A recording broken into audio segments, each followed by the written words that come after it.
Welcome to Crowning Around, where every woman wears a crown, whether she's 17 or 70. I'm Joan Caliendo, and this is the space where magic happens when women empower women. Each week, we'll dig into topics like ageism, stepping into your power, and everything in between. And today, we're kicking it all off with a queen in her own right. Me, Ms. New York Senior America. Hello, everyone, and welcome to episode 17. Do not adjust your screen. You're getting a double whammy tonight of queens because this episode is going to be called Still Reigning, Queens of Today. And our kickoff to Women's History Month begins with my dear friend and the woman responsible for crowning me Miss New York Senior America, Mae Caime of 2023. Welcome, Mae. Oh, I'm so thrilled So to am be. I. Here we go. Wait till you hear about this powerhouse. So just in case you don't realize it was Women's History Month, I will be reminding you throughout the entire show. And because of that, we're going to have a very, very intellectual conversation about some of the popular thoughts and quotes and empowerment ideals that women have put forth. And we're going to comment from both of our perspectives and lenses. So in order for you to understand a little bit more about my guest, let me give you a little information about her. She is the founder and CEO of Amaezing, you see what I did there? Midlife and Beyond, which this is my favorite definition of anything I've ever seen on the show, described as a leadership ecosystem for women. That's a good descriptive way to say what a powerhouse organization she created. And we'll get into some of the details of what that encounters. She is a registered nurse by trade. Her panel discussions and summit appearances stressing wellness and self-care are well attended. Bobby, if you could put up that second picture of us at one of the many expos we attended. Here we are at the Huntington Hilton, walking around in our just our casual sashes and crowns. That's how we go. That's a Tuesday for us. And everybody wants to take our picture. Mostly Mae, because obviously her medical background. And then when they talk to me and say, so what career are you in? And I was like, oh, I was a school teacher for 39 years. And then they point me over to like the educational section where people have building blocks and nobody's taking blood pressure or anything like that. So we balance each other out is my point. She is about to launch the Diamonds and Pearls Alliance, which is a digital environment free from misinformation. Boy, isn't that a welcome thing? Because obviously we all go down that rabbit hole on the internet and find out a lot of things, some of which are factual and some of which are maybe not so much. She is the vice president of the Blue Star Moms, which is for active and veteran service members. That's very, very worthy in today's world. And she will be hosting at the Hamlet Golf and Country Club in Comac on Saturday, March 28th, the third annual Women's Summit, which she's calling Hidden Gems of Well-Being. And Bobby, if we could put up the picture of the flyer welcoming her guest speakers, which is a very, very professional group of ladies ranging from doctors and financial consultants and wellness experts and hypnotists and just a wide range of women that will tell you everything you need to know, from one hot flash to your pelvic floor. Yes. And all of the exercises in between. And there is the brochure or the flyer that is allowing people to attend the summit. And I'm going to put that up at the closing of our show as well, because if you see closely, there's a QR code that you can clearly put your phone up to the screen if you're watching. And if you're listening, I'll repeat it again. It will be the 28th of March at the Hamlet Country Club and Golf Club in Comac, New York. Let me just start by saying I couldn't be more happy to have succeeded this woman as the queen in 24, because she was so kind and so able to listen to every concern I had, which was many, because neither of us were pageant, ladies, and she went through it right before me. And she came down to Atlantic City when I competed nationally, and she's just been really a ray of light is what I described her as last week during the snow, because she was in yellow and it was a beautiful thing. But tonight, wearing her sparkly blue and me in red, I'm just really I know, isn't thrilled. that not even planned? We didn't plan this. Red, white, and blue. Today. Red, white, and blue. Well, it's a time for patriotism. It's a time for patriotism. So let me start by saying I thought we would express our opinions, and I'm going to put up some slides that are going to give us a chance to kind of, give you some feedback and opinions about some, wise words that women have said over the years. And it's very overarching in its sentiments because, Mae's going to take it from her lens. I'm going to take it from my lens. But once again, there's the picture that started it all. That's Mae crowning me in May of 2024 at the Merrick Theater. And I look humbled, but I was really mostly nervous. That was a really interesting moment, a crowning achievement, no doubt. So everyone, please welcome Mae Caime.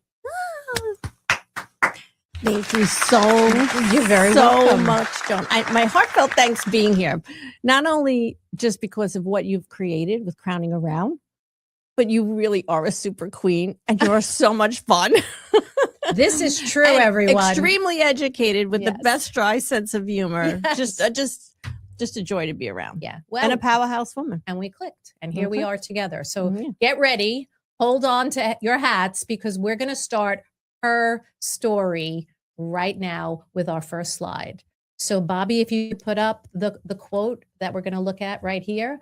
Okay. It says, "It's the thoughts we water each day that becomes the garden we live in." Your thoughts? It's actually what we feed ourselves and what we talk to ourselves about ourselves. Right. I think that's what is the most challenging and most, I guess, disheartening or sadness that I see with women. True. They don't feed themselves positivity. From looking in the mirror first thing in the morning to the end of the day. It's more about how they beat themselves up, and notice. Listen, we both know we're both aging women. Every day I feel it. We look fabulous, but whether we can look and say about this line or not. But if we look in the mirror, and I always say this with affirmations, right? Right. If you look in the mirror and you say, "Hey, I look good today. I feel good. I'm beautiful. I'm special," you begin to believe that. You begin to believe it. And when I saw this, I thought to myself, you know how your phone's always listening to the commentary that you're saying in regular conversation, and then you go on the phone and it's exactly what you were just talking about to somebody. So the universe listens. The universe definitely listens. And if you wake up with a mindset that is negative and, I don't feel well and I'm sad and I don't have the job that I really love and my kids are driving me crazy, the universe is listening, and it kind of snowballs into that affect for people. And I think that's what I thought of when I saw this, that not only is your iPhone listening, the universe is listening. So 100%. It's 100%. Yeah, we agree on that. Yeah, 100%. Okay, Bobby, second picture, please. All right, this one I'm going to struggle with because, and I'll say after you go, what we give doesn't always return, but what we give is always what we are. Okay, your comments. Very, very powerful. Yeah. And I'm just going to bring up something personal Good in that, because I think that's what women, and we need to hear. And I had this conversation many, many years ago with my mom. And we never had a close mom-dad, relationship. Yeah. But she would give birthday cards to my brothers and different things. And she would then call me to say, I never get a card back. I don't understand. Why don't I get a card back? Why don't I get any reciprocation? I don't understand why I don't get this. I give them cards. They should give me cards. And when this quote just came up, all I could think of was, and I remember this statement saying, "Mom, do you give a card because it makes you feel good?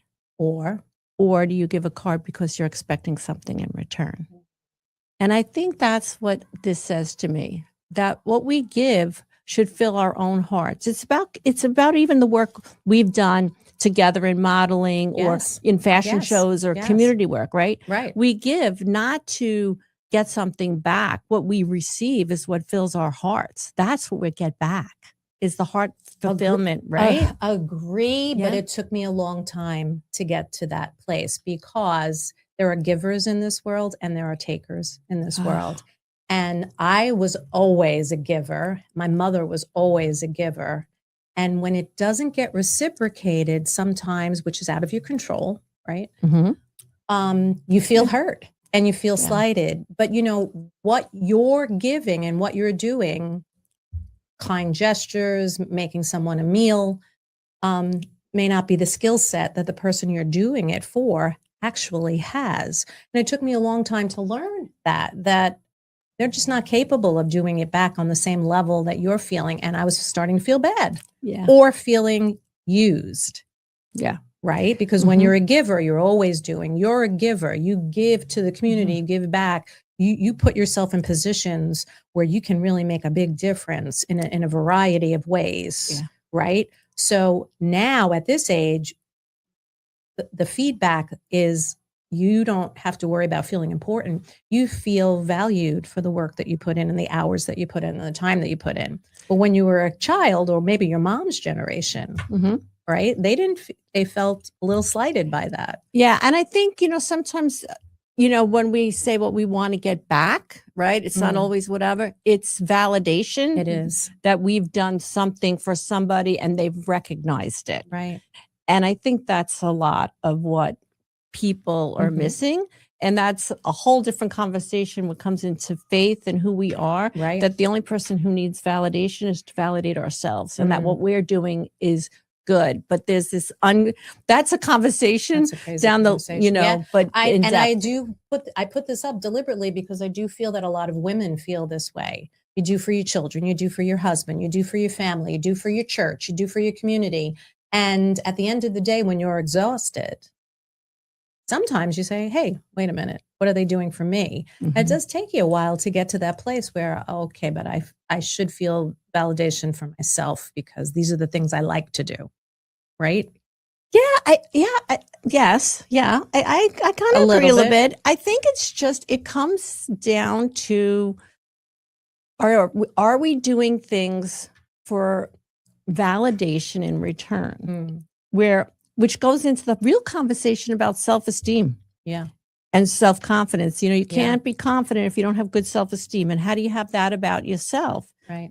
That's a gift that's, I say, given to you as a person. I mean, if you had a rough upbringing, it's very hard to have good self-esteem. You know, childhood traumas, you know, all of those stay things. with you, or they come out in other levels. Yeah, sure. So that's a really challenging. So I think sometimes that's what we're looking for.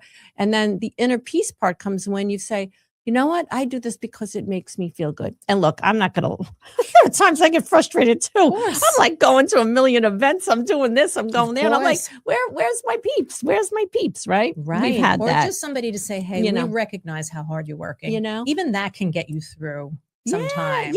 A little pat on the back. Right. And I just love the part. I know the last part says, and that hits hard, because when I read this, it hit me hard. What we give is always what we are. And you have to remember that not everyone else is wired the way you are.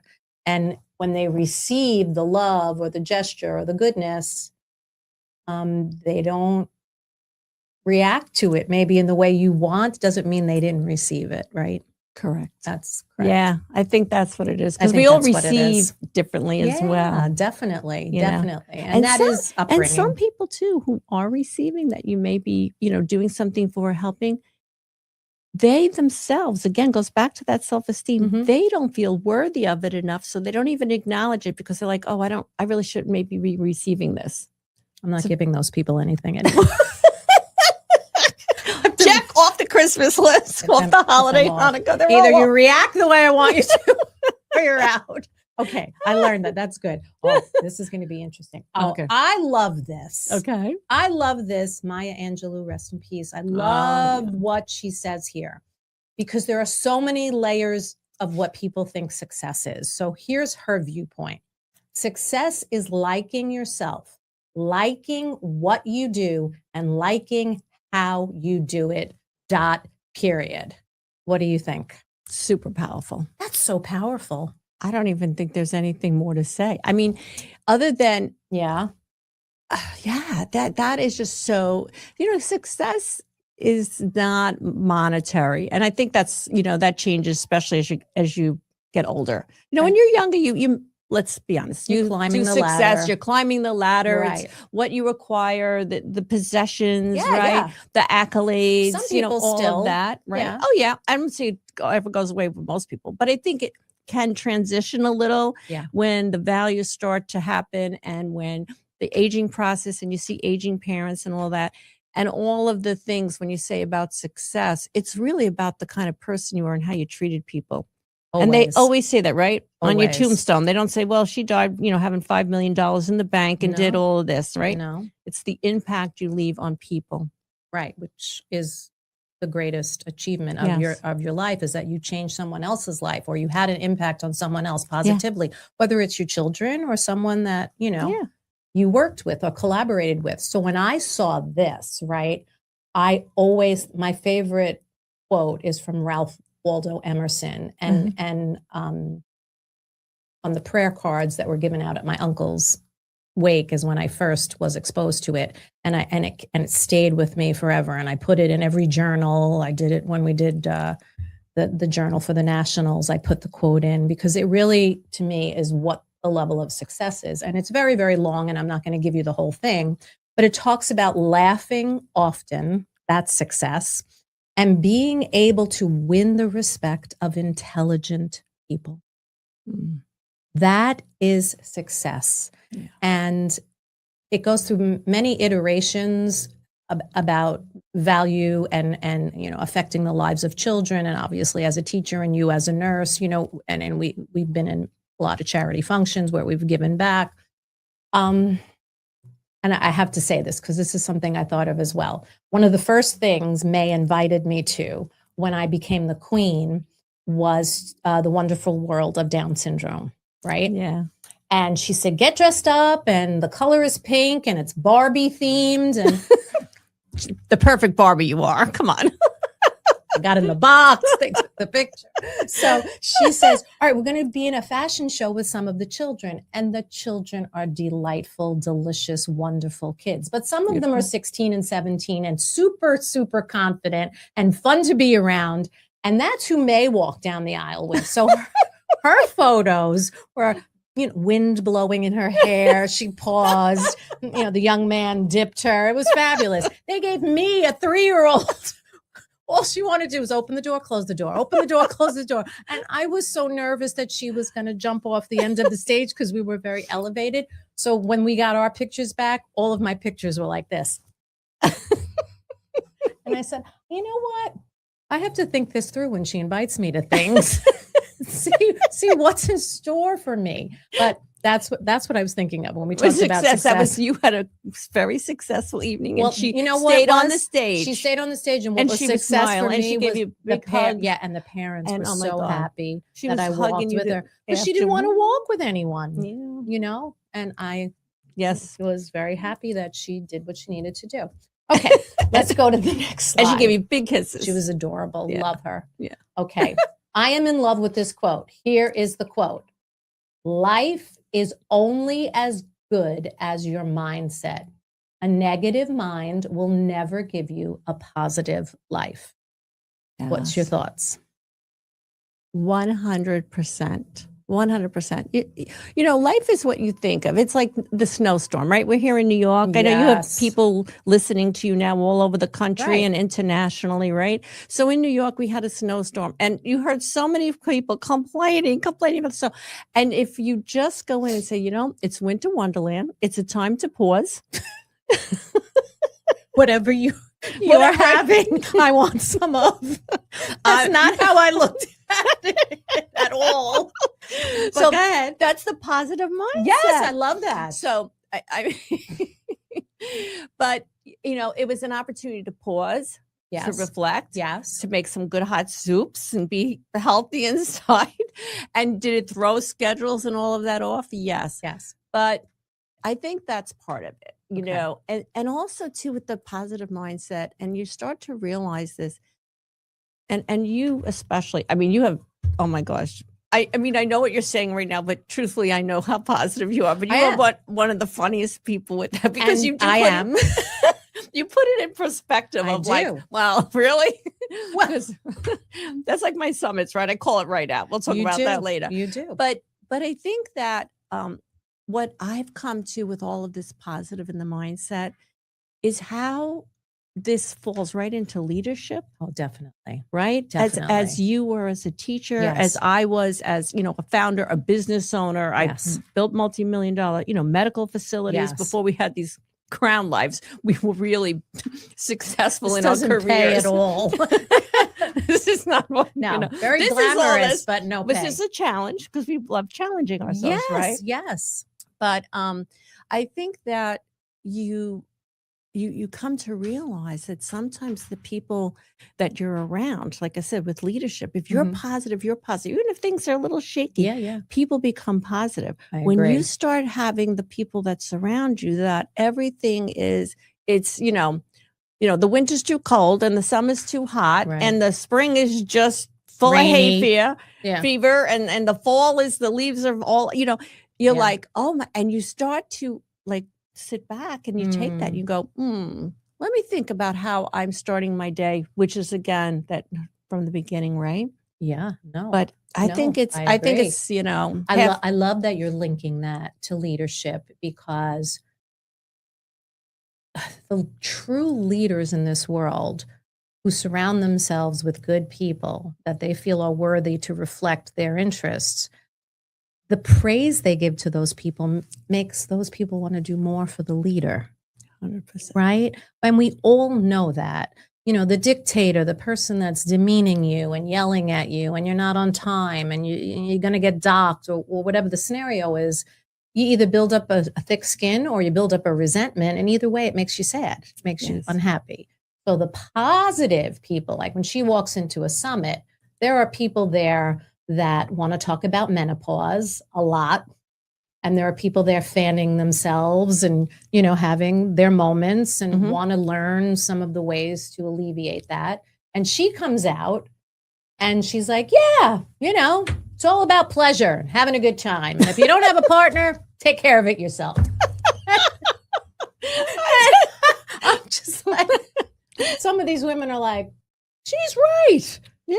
And then it makes them more drawn to her. I mean, her beauty is one of the things that draws people in, but she's very open and frank and honest with women. And some of them are sitting there waiting to hear, is there a magic pill, or is there a way that I can, exercise more, or, get rid of my husband that doesn't appreciate me? And she says none of that. She just is super positive and affirming and independent. And that's right. When you are a positive being, it really lends itself to leadership.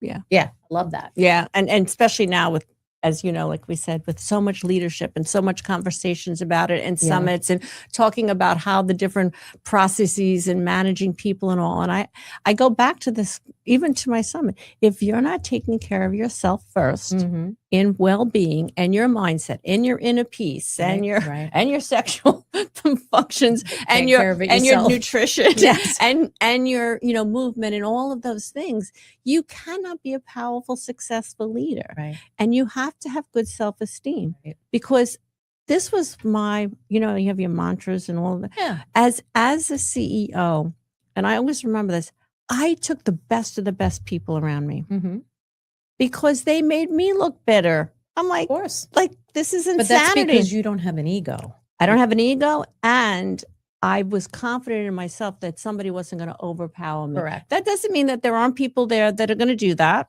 Yeah. And you're going to have that in any corporate. Okay. Right. But if you're aware of it, but I think that's part of it too. I that do too. you got to build the inner self foundation. I do too. Rule number 1 of teaching is do not demand respect, command respect. Big difference when you walk into a room of teenagers that are like, oh, hells no, we're not doing this work. This one is really piling on the work and expects so much of us. Yeah. But when you command the respect, they're right with you. Oh my God. And you have students following for years, like love you. Well, they're 50 years old now. They have better jobs than me. Okay, next, we move along. Again, I love this. A love of learning has a lot to do with learning that we're loved. Fred Rogers. See the sweater?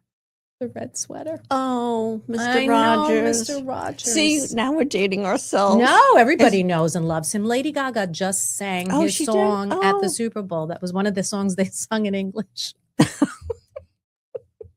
She sang "Won't You Be My Neighbor?" Oh. And to remember him. But Oh. read that again. A love of learning has a lot to do with learning that we're loved. Go ahead.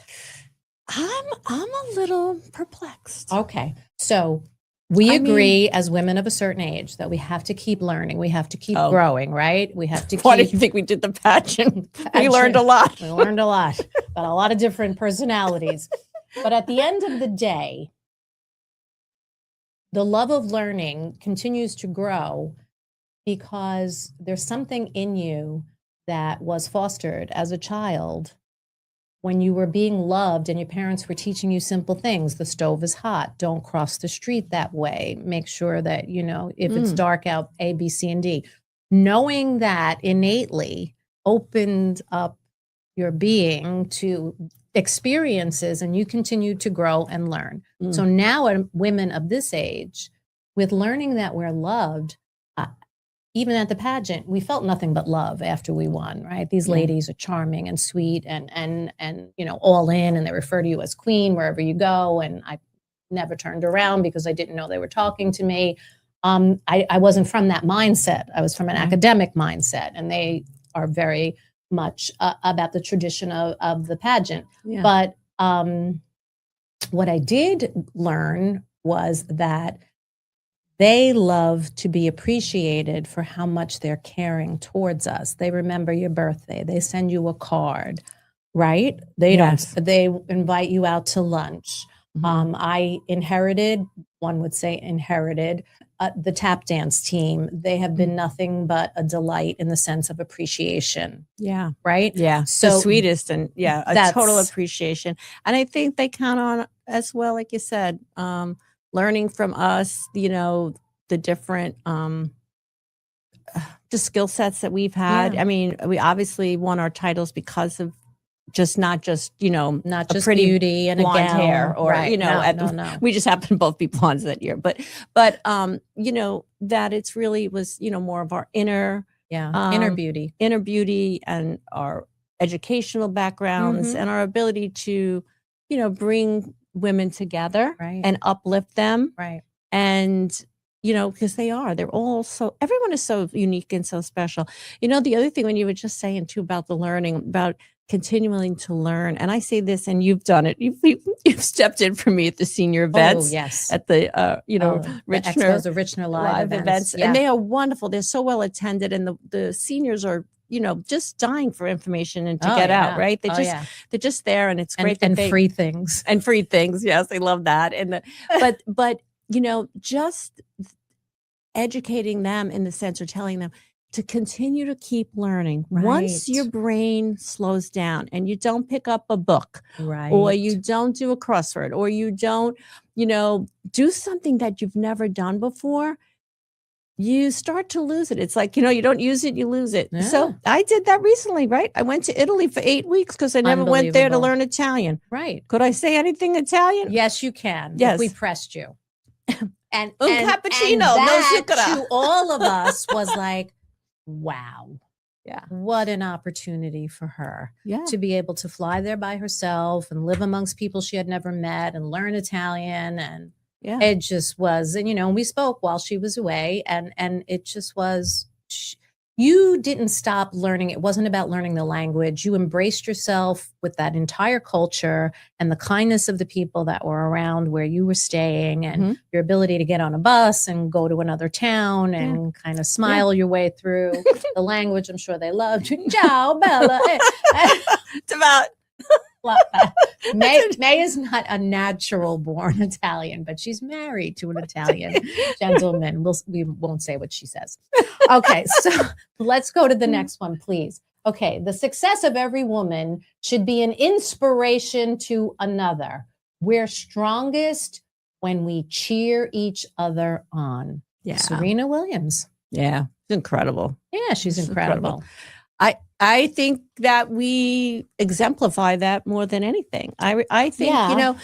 even in The Crown, that was my card when we competed in the US, right? And it was just another woman's crown without letting everybody know behind the scenes, right? Like Right. just it's the success of other women is so important to see. Like me seeing you here with this and watching this evolve and the Yeah. amount of people and the great guests you've had. It's just like it wasn't just anyway, you took it to another level too. It wasn't just The Crown in that 1 year. Yeah. It was how do I make that something even more empowering Yeah. and more special? Absolutely. And that's growth. That's still That is going. growth. That's learning. And that's, exactly what that says. Cheering some other, and like, honestly, you knew like a bunch of us, the queens were like cheering you on, like, go, absolutely. go. Super supportive. You know, to all the and we contestants. critiqued if we didn't, we would be like, Yeah, okay, change the yeah. background. Don't Right, gotta, yeah, don't like do all the that. time. Yeah, And, maybe you shouldn't say that. Yeah. well, No, you gotta be you. Gotta be I was you. on my best behavior in that pageant. Trust me. Trust me on this right. one. All right. But this rings to me, maybe Yeah. because it said cheer and I was a cheerleader. But this rings to me I was a cheerleader too. in high school, right? Yeah, but mine. You were really a good cheerleader. I was a cheerleader with guys. Yeah, you were really a good cheerleader. Yes. I only got to be a cheerleader my senior year just Why? because I was pretty. 'Cause you were pretty. They wanted me on the squad, but I couldn't really do too much. I got to be honest. Her talent. She comes out in a red, white, and blue bodysuit with a cowboy hat, and I go, "Do you remember all the steps?" She goes, "No, I'm I improv." Shooting off guns, and I'm like, "Did you grow up in Texas?" She's like, "No, I grew up out east." And meanwhile, I'm trying to memorize all my tap steps. So that's a whole other look. But when I saw this is what I want you to comment on. There are so many people that are women that when women start to climb the ladder and they may or may not be on the same level, they become judgmental and they become not supportive of each other. And I think that tends to be a stereotype of women that as we grow older, we get less tolerant of each other, maybe a little bit more catty. Maybe we're not saying favorable things because we're not seeing in ourselves what they're, right? Mhm. So please comment on the fact that we're here to say when women work together collaboratively, it's, the world is our oyster. But at the end of the day, there are people who feel that many women don't do this. Oh, I've called women out on it. Good. Let me hear that. I say, we all use that empowered women empower women. Here's my book. And I say, and I've said it because, like I said, I call it out to recently the Moxie Foundation, beautiful foundation. Okay. Yes. And Jen Natali, who's Yes. now the executive director, actually said to me in a, fundraising event, Mae, can you explain what's different? And I said exactly that quote, empower women, it's really a bunch of BS. Mhm. That's exactly what I said. I said half the time we're knocking each other down. You're sizing a woman up in 30 seconds when she walks into the room, what she's wearing, is she's going to be, how is she going to be, and competing against each other when right. there's plenty of room for everybody. What the difference was, I said about this foundation, is these women really empower the younger generation and other women. They really want to see women succeed. Right. And I'm just hoping that in time, women become more and more understanding and collaborate and connect. And again, a lot of that comes down to the reflection of themselves on someone Right, else. They're right. not content. I say this, we talk about health wellness, right? And aging, right? Yeah. And you both and I know we both haven't done Botox or, whatever. No, Not that we that's, haven't had work done. I had the plastic surgeon on. She was wonderful. I have Right. a card. and not to say we're never going to. no, of course. No, and those who do. But when someone does look beautiful, right? Mhm. Like that, and they've had some work done, and you hear other women say, well, of course, she's had Botox, she's had a boob stud, she's had this and all. that. And I say to myself, are you saying that because you're jealous and you don't have the money to do it? Perhaps. Or are you saying it because you don't have the guts to do it? Or does it really matter if she feels good and it makes it, good for her? Right. Everybody's different, Everyone's whatever different. path they want. Like I'll never have Mhm. gray hair. Me neither. My That's grandmother easy. at 92 never had gray hair. And this, this is my my college, Yeah. not my college, but Yeah, but you know what I'm saying? right. But I think that is a thing that we do. So we have to model that. That's Is what we're saying. And yes. that's what we're Yeah. trying to say. Now, if you looked, we will show you the flyer again at the end. All of your panel members are female. Yes. Did you ever think of having a gentleman on the panel? I did not. At this point, it's only a women's summit. And the only reason is because I talk about some areas, Pelvic especially floors, this very pelvic floor is popular. very popular. Shave, not shave, what's in, what's not. There's a lot of issues there that women don't talk or they're afraid to Google because then they are inundated, Yeah. So it's a very on that one. But I have to tell you, I think I'm getting ready for a men pause event. An all male event? Well, men pause. They need to learn about women. But you said men and boys. No, we draw the line. No, but I'm just saying I think that's illegal. That even or a mixed event with that. Yes, because I think so. I think what happens is, the times are changing, right? We have a big revolution now, with the M Factor and all of these wonderful people and the menopause and perimenopause, but there's still so much uncharted conversations. People are still questioning about that. Yeah. So that's part of the health and wellness. But right now, I keep it like my unspoken woman circle. It leaves an opportunity for it's a safe space for women to say things and deep dive into a little bit about those issues. But we also do mindset. And in the beginning, like I said, is procrastination and forgiveness. Yeah. We have movement. We have communication. Very big another important. issue. I just only because I had a woman on the show who was a former student and she's, a powerhouse CEO. She worked for Paramount, vice president, IMAX, all of that. And she was always the only woman in the room. And from her lens, she said it was really her sports background that allowed her to sit down at the table and not take any bias or judgment from the men who were oftentimes overlooking what she was saying or her opinion. And sometimes I think women need to be in the company of men in professional careers, medical, etc., because, and I'm not being stereotypical, sometimes it does become a little bit of a hens cackling, and there are people sitting in the audience saying, sure, she can say that because boop, but a boop, but a boop. And that's not what you're trying to convey. No, not at all. So sometimes, and real world is you're going to deal with men in big high time positions. I mean, I was a CEO, and when I was before my, in my career for 17 years, I was the only female. It was all men.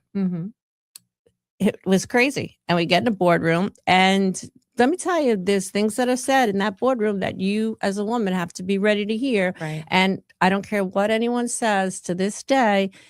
It's realistic. And I had this conversation with a woman. I won't name who she is because I think she might have been on your show too. Okay. But we were talking about executive women as well, that one of the conversations that come up is about women and do they have the potential? How young are they? Are they going to get pregnant? Are they going to leave the job? Are they a liability? And women are do the same exact thing. So Right. there's different conversations and it is different.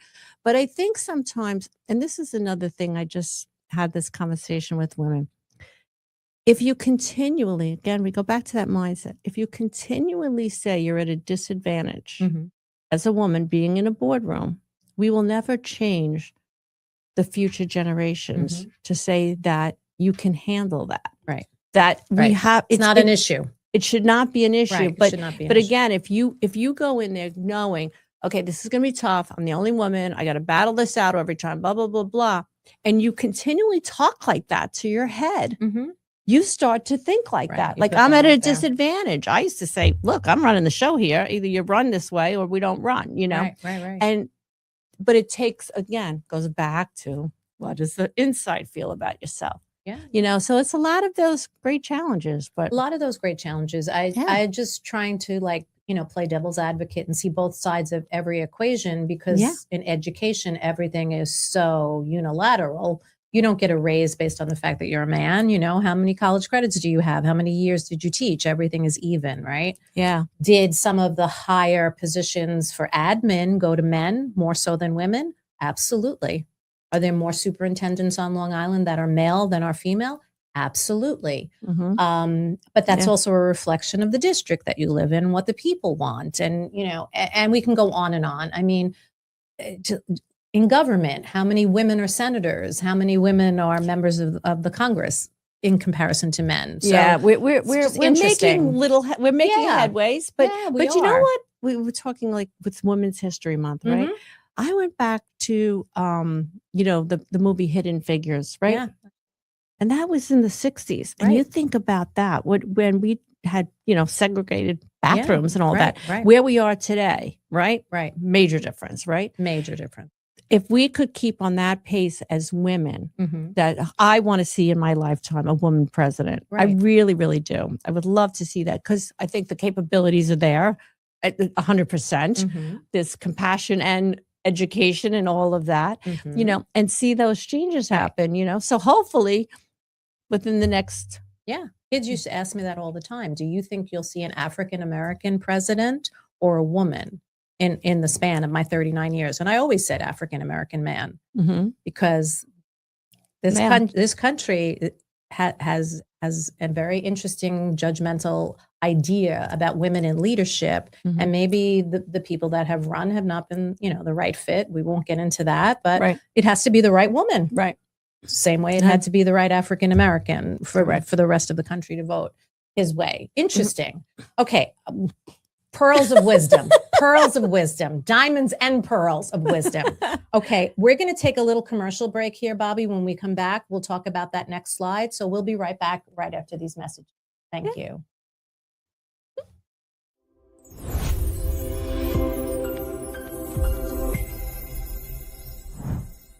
For seniors and their families seeking clarity, stability, and confidence in their financial future, trusted guidance makes all the difference. Rely on experience that puts your long-term well-being first. Edward Jones, Office of Boris Mikhail. This segment has been sponsored by the local Edward Jones office of Boris Mikhail. To schedule a complimentary consultation, call 516-962-2874. Ever felt stuck with a home that just doesn't feel right anymore?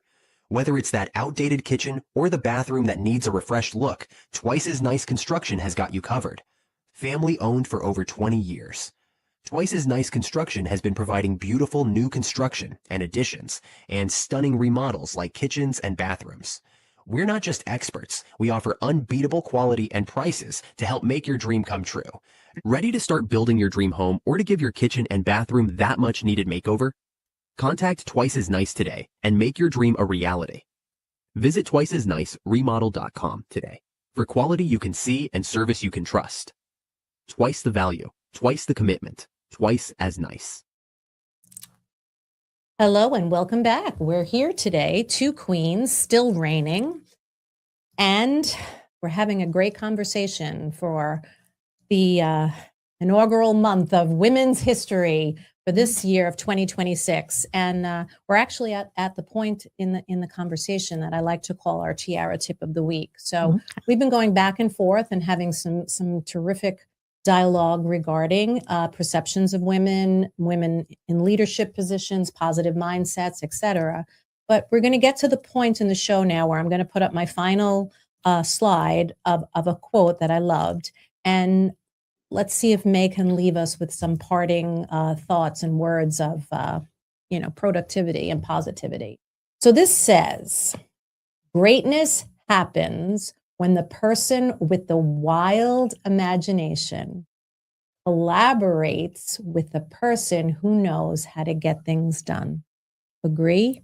100%. Tell me. I think that there's always a visionary in every company or in so many different women. There's someone who has this great, great vision, but they don't always have all of the skill set to implement the vision. And that's where collaboration and connections come together. Mm-hmm. And then it is not a competing place. And there you go. That's it, Mae. Say that again. That was perfect. Yeah. I think it's just when people collaborate, there's no longer a competing space because you honor each other's amazing skill set. Yeah. And I had that myself when I was way back. This is my first CEO position. And I had a woman there, and she was a visionary. And I was a nurse, and a nuts and bolts and finance and billing and blah, blah, blah. And I knew, and she, honestly, the board and whatever would say, she's like her ideas are in the cloud. Like she's out to lunch. Okay. Okay. And honestly, I, to this day, love her, Mary Ellen, my dear Mary Ellen Coleman. And I would say it's her vision that we're going to really be implementing for us to grow. They finally got it and they understood it. But what she taught me about vision and expansion, I've taken ever with me the whole life and became more of a visionary, which is what I say. But I'm also a doer. So it's, You're a combo of both, right? I'm a combo, but I think you need that. Oh, I 100% agree, because also, all right, the visionary in the room or the person that has the wildest imagination, you're right, may not have the tools to carry them out, but the fact that they throw out these amazing ideas and people can springboard off of them makes for great collaboration, right? And of course, in the beginning, everybody might be a little timid, like this is really left of center, but I'm going to say it anyway. And then people go, oh, no, that was terrible. But then there's somebody in the back that goes, no, I think there's something to that. But if we market it this way. So right, you've led me into something perfect with this quote. Okay. Good. So I have always been a solo entrepreneur. I've owned my own billing company. I've owned my own children's boutique. I've owned a spa right before COVID. And then I was the CEO for many corporations, right? And for the first time, I am collaborating. Right. The Diamonds and Pearls Alliance is 2 co-founders. You and Kelly, right? Me and Kelly are the owners and the shareholders are the 2 people. So you're letting go a little. I'm letting go. And I love it. And I said, that's part of the growth process. Yeah. And she had some great vision. And I kind of had that vision in a different way. And so I sometimes say, and we laugh about this, but we've talked about this with our strategic people. I'm the grounder, like you need that too. A little bit. And she's like, let's. I'm like, whoa, let's slow it down a little. Right. Let's bring it in, like the thing. But the cohesiveness of the thought of empowering and serving women is there. And to better well-being. So our hearts are so into it, and our what we want to provide. And it's not money driven, it's heart driven and soul driven, and the rest will all come. So we're very excited. So when I see that, I'm like, oh, that's the first time it's real collaboration. It's real collaboration. That's a 50-50. That's fantastic. Yeah. And leads us right into the royal invitation for next week. So before we say goodbye to Mae, I'm going to put up the flyer once again, Bobby, so that if anyone is interested in attending the Women's Summit in Comac on March the 28th, there is a QR code there. If you have not had access to your phone to do that, you can just look this up online, right? Yeah, you go to my website, www.maecaime.com. Simple. Events. And I was there last year. It's a beautiful, beautiful event in a beautiful venue. And the day flows very, very quickly from one speaker to the next, because you have about 12 speakers? Yeah, 2 panels, but it's good and it's fun because we do a little different things. Look at that. So that's about 13 people. And the lady in the left-hand corner on the bottom will be my guest on March the 24th. And that is Miss Kelly Talixon, who Mae will be collaborating with not only at the summit, but in the Diamonds and Pearls Alliance. Yeah, beautiful soul. She is a beautiful soul. And just a little information about Kelly. We are going to spring ahead on March the 24th by going back, because Kelly's special gift to the world is that she is a board certified hypnotist. And she really can get to the core of some unlocked traumas and experiences that you had in your past that are either, curbing your lifestyle or inhibiting you from the true growth that you are, yearning for. She is a digital creator and a hypnosis instructor. She is the founder of Hearts in Harmony Hypnosis, and she is the author of this book entitled The Voiceless Soul. and how to express and release deep fears of unworthiness. And that's a must see show, must listen show, because not only will she be talking about what she's going to say at the summit, but her words of wisdom about the mind and the brain and how we think and all of the things that are locked in, and we keep repeating maybe similar mistakes and choices, et cetera, et cetera. Kelly is a wealth of information, and she is a very, very kind soul as well. I'm happy to have her over my home. I said, I hope she doesn't put me in a trance and I start revealing things and then I lose my show. There's always that. There's always that. So get ready to bloom with us at the end of Women's History Month, which will be spring. It's coming. I want to thank my dear friend Mae Caime, who also brought me a gift of bubbly that we would, hopefully be able to have together later, but I have to drive. So we're being responsible. Listen, this was all about the real deal of women empowering women. And we mean it, and it's sincere, and it's genuine, and we hope we shared it with you in ways that made it realistic, right? So that you understand we're all in this together. And it's a beautiful thing because each of us brings to the table different gifts and different talents, and that's the real art of collaboration. And when women do that, there's no stopping us. Yeah. So thank you again for tuning in, and I'll see you on March the 24th. Have a wonderful evening.